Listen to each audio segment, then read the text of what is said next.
Cubs fans, how do you feel about this if indeed they did not get another starter? The only starter that they get here, and maybe now Tyler's a little more angry about this, is that you get a guy in Soroka, and he's the only one. He's the only guy, and this is a guy who would, over a 4.5 ERA? Any chance Mark Eversley meets the media to discuss this with Cubs fans? No? It's not going to be AK, and if Jed wants to pull the old, hey, Eversley, you do the press conference for me? Okay, so read the tea leaves now or evaluate this. Does this tell you what? That there is faith that this group is good enough to get to the top of the mountain? Was the price tag to be paid or the price tag on some of these better arms way too high and the Cubs just did not want to part company with their prized minor league people? How would you go about evaluating what the Cubs actually decided to do leading up to the trade deadline? Underwhelming? Yes. This team needs a starter. This Cubs team needs a better starter. I don't believe they've upgraded their starting rotation. You can't tell me that getting Soroka upgrades their rotation. It's more of what they have already. I'm hoping for a bigger bump from Assad if he's healthy, from Tyon if he's healthy.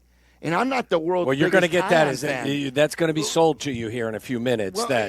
We feel if Jed tells me that, well, it feels like we're acquiring two arms at the deadline by getting Tyon and by getting Assad back. Oh, you're Come gonna get on. that. You're going to get that. Owen Casey better be, amazing. If this is a wasted opportunity for a World Series push, he better be pretty damn good if you were comfortable. And he's not your only prospect, to not though. go all in. He's of course. not your only prospect. So it's not like if they could, I'd be okay with, look, Owen Casey's shown too much. We don't want to throw him in just for an average pitcher. But there are other prospects that you have in your system that you could have made a move to help this year's team. Who was the highest profile starting pitcher that was actually moved? Neither of the Marlins guys moved. Gore Ryan. did not. No, Joe Ryan was not wasn't traded. moved. No. I keep forgetting. He wasn't moved. So Charlie Morton. he's a reliever now, isn't he? Isn't Charlie Morton a reliever? Isn't that what they said? Merrill Kelly's the biggest name. Merrill Kelly. Okay. And do we know that if Cease was dealt or He was could not. It doesn't look like he was. So again, maybe the speculation is that the asking price for some of these better starting pitchers was a little too high, a little crazy. I mean, could you come to that conclusion? Because I guess none of those asks were guys high. moved. When I saw what they gave up for Soroka, that to me was a lot for a guy who's he's like a DFA type player. Like if he wasn't dealt, he could have been DFA. What role does he take on as he puts on the Cubs uniform? Like when do you expect to see him first? In what role? Long relief? Will he get a start? What do you expect them to do with him? It's a great question. Is he going into the rotation? Are they going to expand the rotation? Does he get the ball instead of them doing one of their Ben Brown tricks? Maybe they give the ball to him instead? Maybe they pair him with him. I don't know. Long relief, like you were saying. I'm sorry. Today was a disaster. Okay. Today I like was to an hear it. absolute disaster. The fact that you are walking out of this with Owen Casey on your roster, Moises Ballesteros on your roster, James Triantos on your roster, and you are trying to make an all-in push for a World Series. This team's not good enough for a World Series, No. and you did not add a starter of consequence. That's what I mean. And it wasn't like you got a high leverage arm, right? You got a couple of bullpen arms, but neither of the arms they got was a high leverage arm. I don't mind Willie Castro. He's a good utility guy, and you needed a utility guy. I'm fine with that. But what I was really interested in is a starter to make this team better, to make the rotation better. Yeah. And I was interested in high leverage arms. Well, my feeling was several weeks ago that, yes, the Cubs are still this significant favorite to win this division. And part of that puzzle piece, or the piece to that puzzle, is Jed is going to actually be proactive before the trade deadline. Now seeing what they've done, I'm less confident that this is a Cubs team that wins the division by 5 games. Well, what about, do you think there's anything to this? I may be connecting too many dots and making some sort of a conspiracy theory.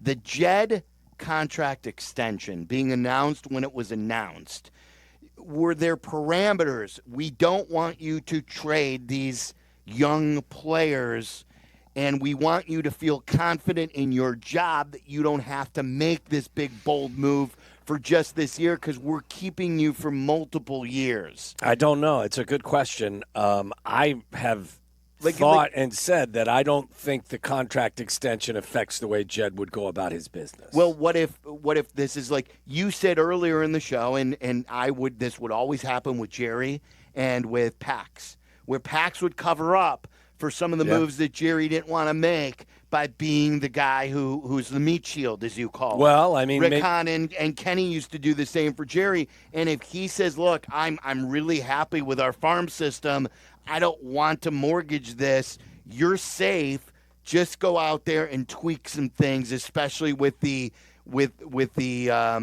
salary cap maybe coming or a labor situation. I don't know. I don't either. It's one of the trying to rationalize why they didn't make a really big move for a team that could make some noise in the postseason. Yeah, it's one of the mysteries for me for the last several years is just how much is being dictated to Jed and how much is Jed's approach. I don't have no idea about that. But again, I think that you kind of had the feeling that the Brewers were going to stand pat, right? That's who the Brewers are.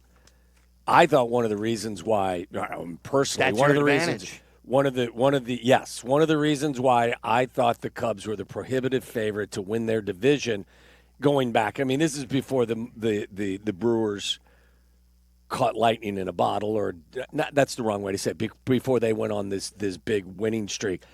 I thought that Jed was going to do some really, important, meaningful things that were going to propel you to the top of the list, and no one was going to be able to catch you. But you may be a better baseball team now with what he's done, but Cubs fans, how do you feel? Let's talk about it. It's brought to you by BetterHelp. Mental health is health. Visit BetterHelp.com/timeout today for 10% off your first month of therapy. Guys, I use a therapist. Talk to her almost every 2 weeks, and it does me wonders. Go to BetterHelp.com/timeout. I've stated this leading up to the trade deadline multiple times, that if there's no guarantee that you have Kyle Tucker next year, you have to maximize the 1 year of getting Kyle Tucker. You gave up Cam Smith to get Kyle Tucker. And if you only have him for this year guaranteed, you have to maximize this team with the 1 year you have him. Tomorrow is not guaranteed. So I don't know if the Cubs really improved themselves today. At least substantially they have not. 312-332-3776. Ben, you're on ESPN 1000. What do you got, Ben? Hey, guys, you guys were really just touching on what my friends and I are talking about. I've got one guy that's saying this is a fireable offense for Jed. On the contrary, I'm kind of saying this is exactly what Ricketts wanted him to do. I think it's the opposite of fireable. This is Ricketts saying don't spend money, go acquire a few guys here and there, and we'll give it a shot. So just wanted to kind of pose that question to you guys. Where do you stand on kind of that spectrum? And, I love the show. Thanks. I think, too, Ben, that when there is a cloudy nature to not understanding who's got full autonomy in the organization, that it always invites problems. Yes. Or at least skepticism will creep into the conversation. A friend of mine texted me and said this: I don't think what you're saying is a conspiracy theory, me about Jed's contract. Right. He said if Jed doesn't sign an extension, he's 100% motivated to win this year. With the extension, he's focused on what's best for the next 3 to 5. And if we get Jed, I would press him on that because I know what the standard answer would be. I'm always looking what's best for the Chicago Cubs. But you would think that's human nature. If you don't know you're back next year, aren't you more all in on this year?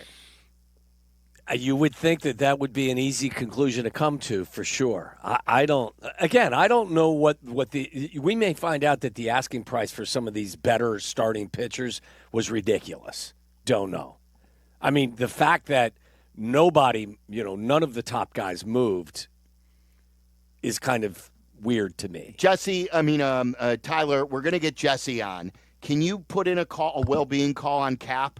Get some. Let's talk about it with Cap here. I want to know if he feels like the Cubs are still all in, and how he feels about this. Is that possible, Tyler? Can we make a call? I can try. I know he's doing his own thing right now. His own thing. He works for the ESPN 1000. Get him on the horn. Ryan in Mount Prospect, you're on ESPN 1000. What's up, Ryan? Hey, guys. Great show. I don't think – how can you possibly – this is the Cubs version of we're all in. We made a few ancillary moves. We're all in. But I got to be honest, I don't care if it would have been Owen Casey or any of their other top 5 prospects. I would have traded anything because you guys have been talking about it.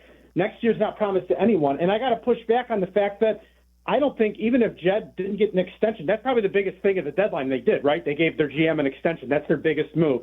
I do not think they would have made any trades, bigger than this to begin with, because he's never shown a propensity to do that, which pisses me off even more because this season is so special in terms of run production. The offense looks really good. Everything seems to be clicking. You would think we're good, but we can always be better. We should be better for the long term and not, you know what? We're satisfied with what we got. We can't give up these prospects. We all, the cliche is prospects are just that, they're prospects. Who cares what it costs? Go get one of these high elite arms. They say, well, we got to the future. The guys are 26 years old. What's more future building than bringing a guy that's young and controlled for the next 3 to 5 years? I can't tell you how ticked off I am. I'm sure Cap is going to come on and say, well, I said if they didn't make any other moves, they made 2 other ancillary moves. I can't see him being mad because he is a Cubs apologist. Silvy, you are the true Cubs fan in terms of you're always giving it to us in real form. You're telling us how it is, and I appreciate that. Go Cubs! I don't even know anymore. But yeah, just go. Go Cubs. You couldn't even give us a go Cubs at the end. You lost. Go Bulls. No, don't say that. Now, look, to the point of whether or not the contract extension affected how Jed went about his job, do you really believe if he was a lame duck general manager, president of baseball ops, if he tried to make a big deal going for it now, it would still have to pass through the desk of the owner? Of course, just like the... So he could have vetoed that. So like I the don't... Bregman deal.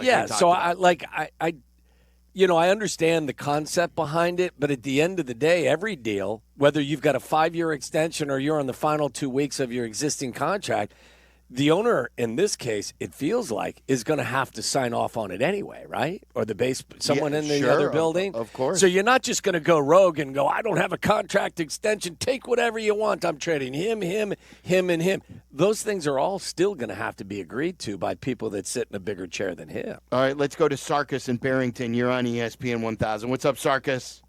Hey guys, first time caller, long time listener. Love your show. Thank you. I really feel like the fire under Jed was turned off when he got his extension, and he went back to old Jed. Remember, beginning of the year to like last month, he was making all these moves.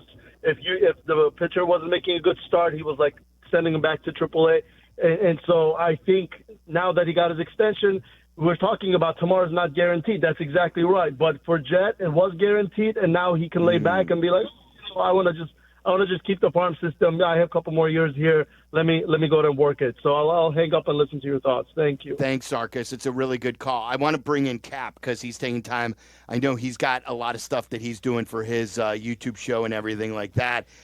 David Kaplan, Cap and Hoodie, every morning, 7 to 10, right here on ESPN 1000. Cap, you said on your show the last few days that if they don't do something fairly big that you would go off on them. How do you look at the 4 moves that they made, and are you pissed off like a lot of us? I'm beyond pissed off because I don't want to hear, well, the prices were extraordinary, because let's assume that Mackenzie Gore was someone who I trust told me it was Matt Shaw, Jackson Wiggins, and more. Okay, that's obscene, and I would not have done that. Somehow the Texas Rangers, who had the best pitching in baseball, also found a way to add Merrill Kelly. Somehow the New York Yankees found a way to add relief pitching, multiple guys. Somehow the Philadelphia Phillies got Joanne Duran. Somehow the New York Mets with Edwin Diaz found a way to go get Ryan Helsley. Silvy, I am beyond pissed off. Why do And you I think they don't took wanna this see approach? Jed sitting at a white wall in the dugout going, we tried, but the prices were crazy. I don't want to hear it because tomorrow's promised to no one.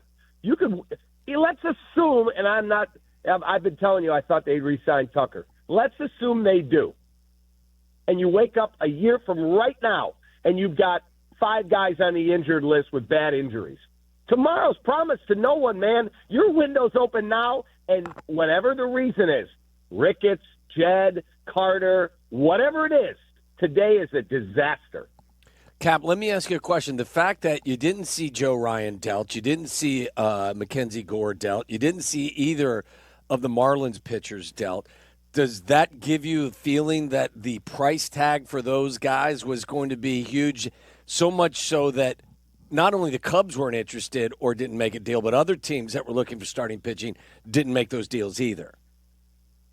Agreed. That's what I was just saying to you guys, that maybe those deals were obscene and you can't do them. Okay, the Texas Rangers have Jacob deGrom. They have Nathan Eovaldi. And guess what? They woke up and said, okay, Merrill Kelly is out of contract. Might have to overpay a little bit. Let's go get him.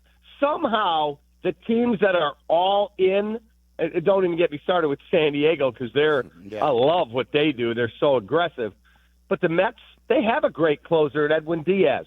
Let's go get the Cardinals closer. The Phillies, they signed David Robertson last week for $5 million. They go and get Joan Duran.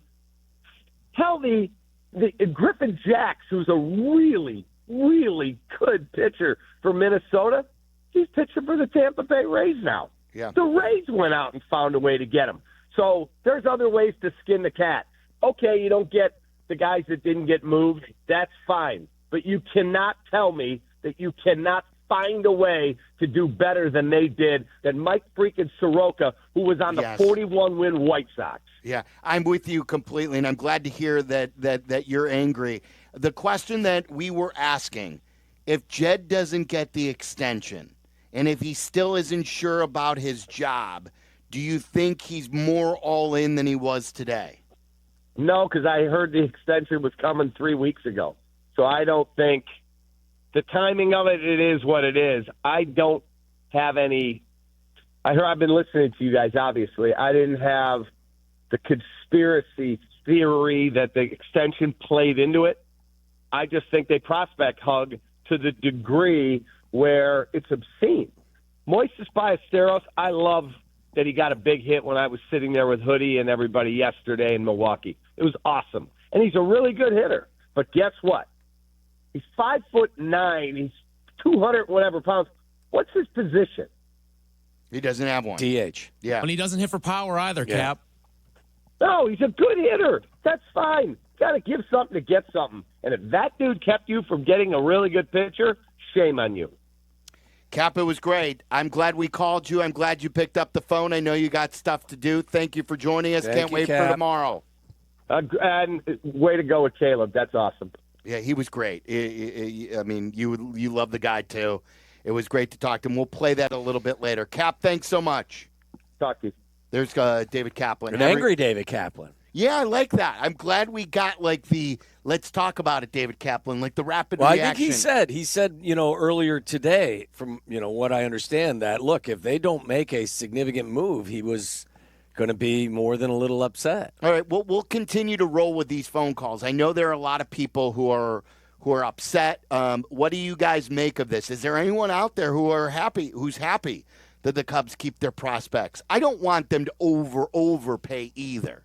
Like, I do think with what Cap said, that's a lot if that was true with what the Nationals wanted. But Mackenzie Gore is a very, very good pitcher. Looked like they were using the Milwaukee Brewers trade deadline playbook. You just stand pat and just get a couple of ancillary guys. 312-332-3776, and we'll play Caleb in the next hour with what Cap was alluding to. We had a conversation with him. It's also available on YouTube, youtube.com/@Waddle and Silvy. And don't forget, tomorrow, you can join us to start the weekend. We're going to be out at Twin Peaks in Algonquin. So come see us at the new Twin Peaks in Algonquin tomorrow in the Northwest Burbs. We're going to be having a great time, eats, drinks, scenic views, talking Bears, talking Cubs, talking Sox, whatever's on